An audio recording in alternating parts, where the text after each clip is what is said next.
เนื่องในโอกาสวันสร้างตั้งกองทัพประชาชนลาวครบรอบ77ปีชาวมังกร1949หาชาวมังกร2026ในตอนเช้าวันที่20มังกร2026นี้การนำแขวงบริคำไสได้เข้าวางพวงมาลา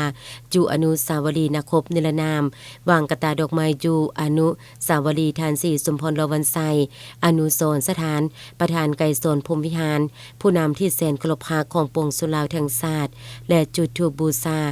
หอบูชาที่ฐานอาสาสมัครและเซี่ยวซานเวียดนามรวมทั้งหมด4ภาคส่วนเข้าร่วมพิธีการได้เริ่มต้นด้วยคณะภาคคณะปกครองแขวง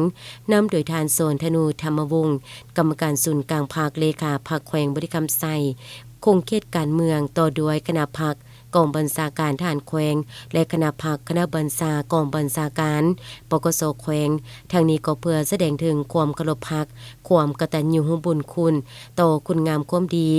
น้ำใจต่อสู่ประธานและบ่ยอมจำนวนของบรรพบุรุษลาวก็คือบรรดานักรบปฏิวัติที่ได้เสียสละชีวิตเลือดเนื้อเหื่อแห้งเพื่อภารกิจปฏิวัติอย่างองค์อาจกหาญและบ่ยอมจำนวนภายใต้การเสนำพาของภาคประชาชนปฏิวัติลาวจนสามารถญาติใดไสชนะและประกาศเอกราชสถาปนาสาธารณรัฐประชาธิปไตยประชาชนลาวอย่างสมเกียรติและสง่าผ่าเผยและนำเอาอธิปไตยพื้นแผ่นดินอันครบถ้วนมาสู่คนลาวที่แท้จริง